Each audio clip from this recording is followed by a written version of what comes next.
ஒரு துணி வியாபாரி சிவனுக்கு ஒரு கோவணம் கொடுக்க போய் தன்னையே கொடுத்த ஒரு லாயலான தொழிலதிபர்.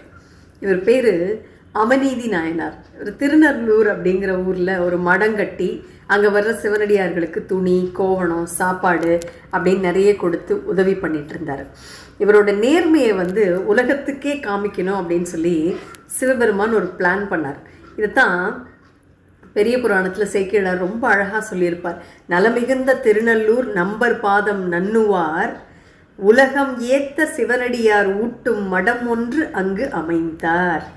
அதாவது நன்மைகள் நிறைந்த திருநெல்லூரிலே இறைவன் திருவடிகளை வணங்கி அடியார்கள் உணவருந்துவதற்காக ஒரு சிறந்த மடத்தை அமைத்தாராம் அமநீதி நாயனார். ஒரு நாள் சிவபெருமான் ஒரு பிரம்மச்சாரி வேஷத்தில் வராரு. கையில் ஒரு தண்டு. இந்த தண்டத்தோட வர்றப்போ அந்த தண்டத்தில் 2 கோவணம் கட்டியிருக்கு. இவர்கிட்ட அமநீதி, நான் குளிக்க போகிறேன், இந்த ஒரு கோவணம் மட்டும் மழையில் நனையாமல் இருக்கட்டும், இதை பத்திரமா வச்சுக்கோ அப்படின்னு கொடுத்துட்டு போகிறார். அவர் குளிக்க போன நேரத்தில் சரியான மழை. சிவன் தன் மாயையால் அந்த பழைய கோவணத்தை மறைச்சிடுறாரு. அப்புறம் என் கோவணம் எங்கே அப்படின்னு கேட்குறாரு. உடனே அமநீதி நாயனார் தேடி பார்க்குறாரு, அங்கே காணோம். அதை சாரி சாமி, அது காணாமல் போயிடுச்சு, அதுக்கு பதிலாக புதுசாக நல்ல துணியாக நான் தர்றேன் அப்படின்னு சொல்கிறாரு. ஆனால் அந்த அடியார், சிவனடியாரா சிவன் வந்தவர் கோவப்பட்டுறாரு. எனக்கு வேறு துணியெல்லாம் வேண்டாம், அந்த தண்டத்தில் இருக்கிற இன்னொரு கோவணத்தோட எடைக்கு சமமாக எனக்கு வேறு கோவணம் கொடு அப்படின்னு செக் வச்சிட்டார். சரி அப்படின்னு சொல்லி ஒரு தராசை எடுத்துகிட்டு வந்தார். ஒரு தட்டில் அடியார்கிட்ட இருந்த அவரோட இன்னொரு கோவணத்தை வச்சார். இன்னொரு தட்டில் அமநீதி நாயனார் ஒரு கோவணத்தை வைக்கிறாரு. ஆனால் தராசை அசையவே இல்லை. நம்மளால தான் மெஜிஷியன் ஆச்சே, மாயம் பண்ணிகிட்ருக்காரு. இவர்கிட்ட இருந்த தங்கம், வைரம், துணி எல்லாத்தையும் வைக்கிறார். ஆனால் அந்த ஒரு சின்ன கோவணம் இருக்கிற தட்டு கீழே இருந்தது, கொஞ்சம் கூட மேலே ஏறவே இல்லை. அப்போ தான் அமநீதி நாயனாருக்கு ஒரு விஷயம் புரிஞ்சுது.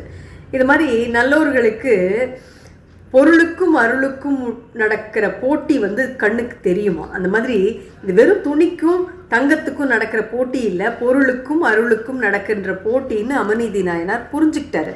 இந்த பகவத்கீதையில் கிருஷ்ணர் சொல்லுவார், பத்திரம் புஷ்பம் பலம் தோயம் யோமே பக்தியா பிரயச்சதி. அதாவது யார் எனக்கு ஒரு இலையையோ பூவையோ முழுமையான பக்தியோடு கொடுக்குறாங்களோ அதை நான் ஏற்றுக்கிறேன், பொருளோட விலை முக்கியம் இல்லை, மனசு தான் முக்கியம் அப்படின்னு கிருஷ்ணன் சொல்லுவான். அந்த மாதிரி அமநீதி நாயனார் யோசிச்சாரு, என்னுடைய சொத்து எதுவுமே இதுக்கு ஈடாக போகிறதே இல்லைன்னு எனக்கு புரியுது. அப்போ நான் அப்படிங்கிற அகந்தையை விட்டுட்டு என்னையே தர்றது தான் சரி அப்படின்னு முடிவு பண்ணார். திருக்குறள் கூட இதைத்தாங்க சொல்லுது, யான் எனது என்னும் செருக்கறுப்பான் வானோர்க்கு உயர்ந்த உலகம் புகும். அதாவது நான் என்னுடையது அப்படிங்கிற அகந்தையை விடுபவன் உயர்ந்த நிலையை அடைவானாம். உடனே இந்த அமநீதி நாயனார் என்ன பண்ணாராம், தன் மனைவி குழந்தையோட தராசில் ஏறி நின்றுட்டார். நான் செஞ்ச பக்தி உண்மையாக இருந்தால் இந்த தட்டு சமமாகட்டும் அப்படின்னு சொல்லி வேண்டிக்கிட்டார். தன்னையும் தன் மனைவியையும் தனையனையும் ஏற்றிடவும் முன்னைய அக்கோவண தட்டுடனே ஒத்ததே. அதாவது தன்னையும் தன் குடும்பத்தையும் அந்த தட்டில் ஏற்றின உடனே ஒரு சின்ன கோவணம் இருந்த அந்த தட்டுக்கு சமமாக தராசு போய் நின்றுடுச்சு. அவர் என்னுடையதுன்னு நினச்ச அந்த வெல்த், அவருடைய நிறைய துணிகள், வைரம், வைடூரியம், தங்கம் எல்லாத்தையும் வச்சப்போ தராசு நகரவே இல்லை. ஆனால் நான் அப்படிங்கிற தன்னையே கொடுத்தப்ப அந்த பக்திக்கு இறைவன் கட்டுப்பட்டு நின்றான். அந்த நிமிஷமே சிவபெருமான் ரிஷப வாகனத்தில் காட்சி கொடுத்து அவங்களை ஆட்கொண்டாராம்.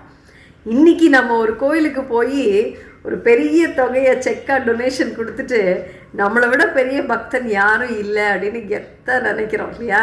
ஆனால் அமநீதி நாயனார் கதை என்ன சொல்லுது அப்படின்னா, கடவுளுக்கு நீங்கள் கொடுக்குற செக்கு முக்கியமே கிடையாது. உங்ககிட்ட இருக்கிற ஈகோவை செக் அவுட் பண்ணி அதை அவர்கிட்ட ஒப்படைக்கிறீங்களா அப்படிங்கிறது தான் முக்கியம்.